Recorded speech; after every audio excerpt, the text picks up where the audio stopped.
Feel Good Financial Friday on this 21st day of October 2022.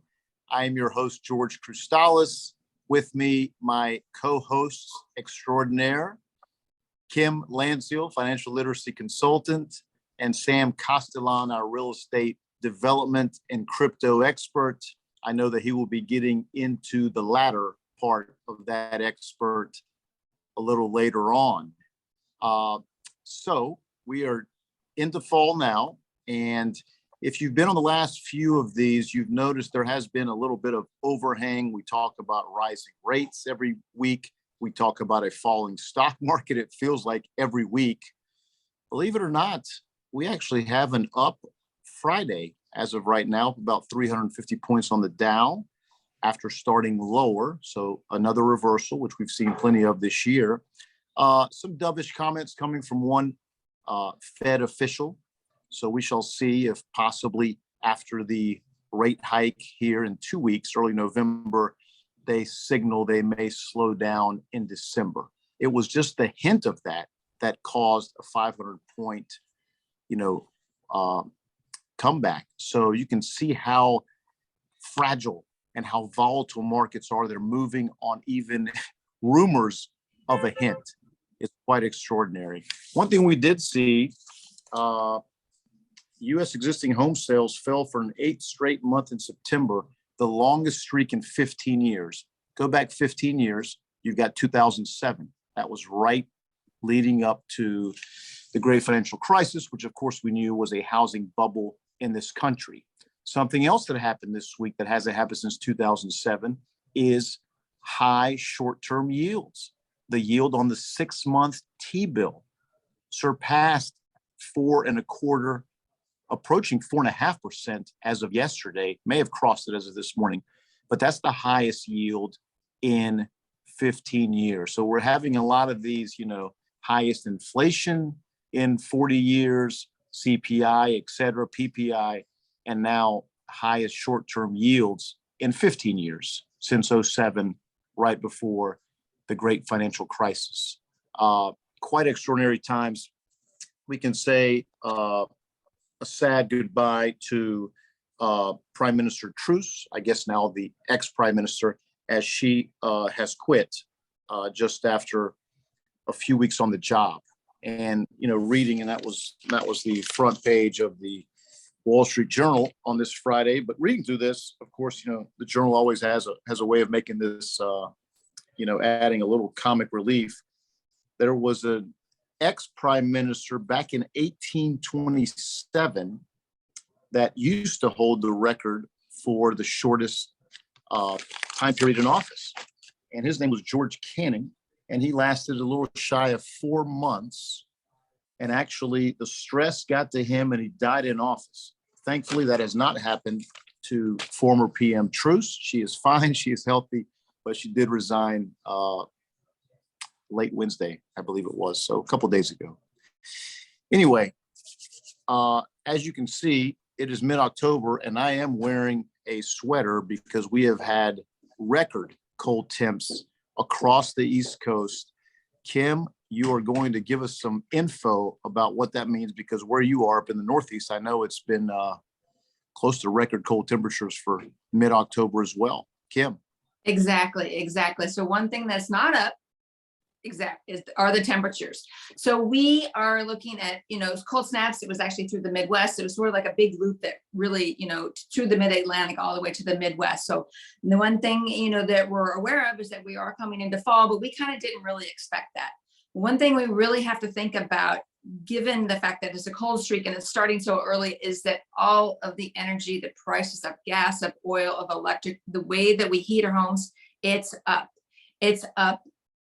significantly. So the prices, that the average price we as consumers that we think we're going to end up spending on heating our homes is $930. That's up. That's a significant amount up. It's, we're expected to have a 10%, wow, colder winter than on average. So it's probably going to end up even being a little bit more. So energy prices, fuel prices, it's all going to go up. significantly, actually. So we can look to see natural gas, which happens to be 46% of the population. We heat our homes with natural gas. We're looking at surges of 51%. How are people going to end up paying their bills? This is going to really impact a lot of people. So on the average for certain households with space heaters, that's usually sometimes to increase, sort of enhance if they actually don't have actual heating. Here we're looking at places that are using space heaters, or like in Florida, they don't have normal heating, and they are looking at averages of $1,360 for the for the season to go up. Well, we know that household, U.S. households, some of them, but it's a smaller percentage, they heat their homes with oil. It's gone down a lot, the numbers that are using it, especially like in the Northeast. People have done a lot of conversions to gas. But you know what? Maybe some of those people wish they didn't convert to gas, because that's actually only up 27%. So propane is another thing. Some people, they have, homes out in the countries, and those too are up, but it's only up 5%. So it's really kind of funny that the natural gases, that's the one that's up the most, but we know why, right? So we're looking at the supply and demand issues that we have, and then the world supply after Russia invaded the Ukraine. We know why. We can't really do too much about it, but one things that we can maybe consider are, tips and ideas and thoughts, and making steps to, impact our savings of our energy bills. So turning off the lights, that helps with the electricity. The appliances, make sure you shut them all off. Weatherize your home. A lot of people don't like to take these steps. It takes time. It takes a lot of energy. Sometimes it's cost, but those savings that you can get back are pretty significant. Energy Star, we talked about them, significantly. A lot of people know about it. Maybe it's time to replace that refrigerator. It can make a significant impact and really sort of like help your budget. And then going solar, there's a lot of tax advantages. The 38 states actually give tax breaks when people convert to solar. So those are some, facts of what's going on with the energy. It's, it's not going to get any better for any of us. And, put on that sweater. Unless we move down to Florida, South Florida, but even South Florida, as Sam mentioned earlier, Miami had some really cold nights here in the 50s in October, which is unheard of for this time of year. It was one of these strange weeks, but better weather to come starting, I believe, tomorrow across the East Coast. Big game in New York this weekend, of course, with the Yankees back in town after going down 2-0 to the Astros. We'll see if they can bounce back. Going on what Kim just said, it is a good thing. And by the way, it is better for our health to sleep in cooler temperatures. So make sure you turn that thermostat down before going to bed. That's always good medical advice anyway.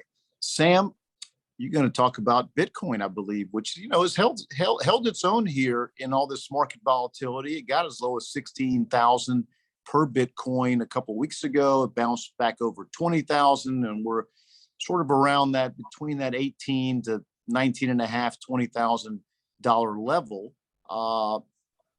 But you're going to go into a little more about Bitcoin that I bet many of our viewers have no idea about.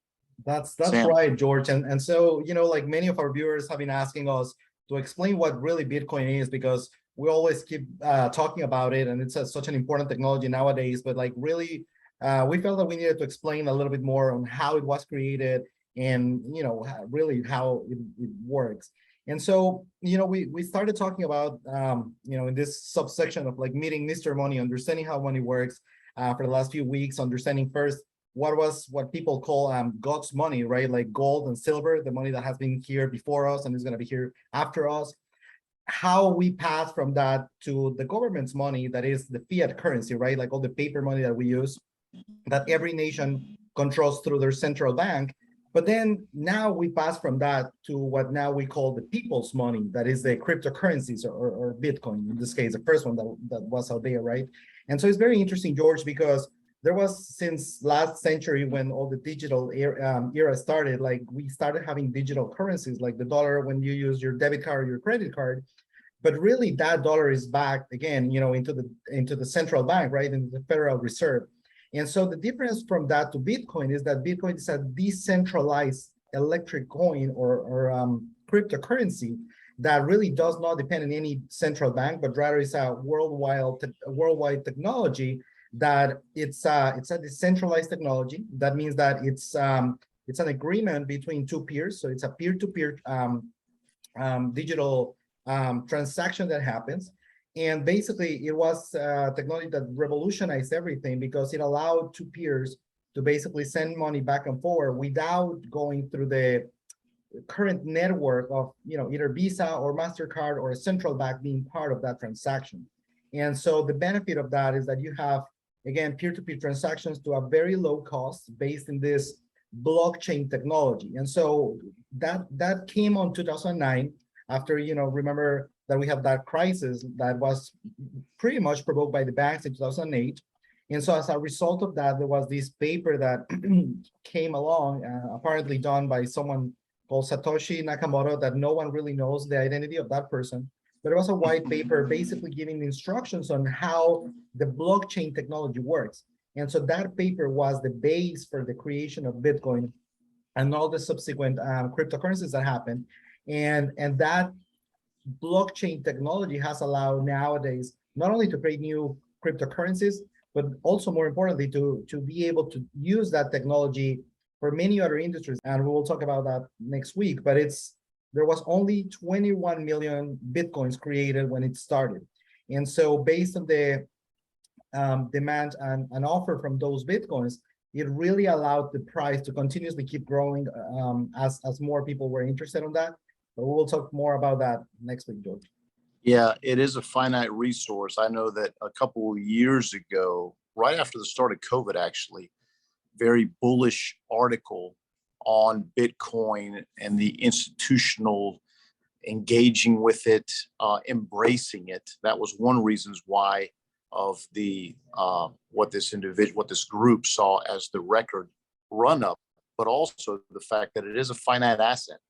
There's only 21 million, Sam, as you mentioned. And if you're not making any more of them, the thought is, well, we can keep bidding this up because there's only so many of them.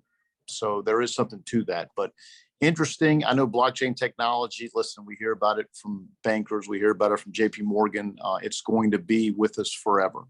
The banks are using it for financial transactions. Whether or not the cryptocurrencies, I mean, I know that I don't even know how many of them there are. Maybe next time, Sam, you can give us a rundown on Bitcoin versus Solana versus Ethereum versus everything else, because I think that's what a lot of some questions is on some of our viewers' mind as well. Well, that is going to do it for this Friday. Thank you so much for joining us. As always, please like, share, and subscribe. That is how you get the good word out. Next Friday, please join us for our Halloween edition, as it's the Friday before Halloween, which is start of the weekend before Halloween, which is always real fun. Until then, have a great weekend. Stay warm. Adios.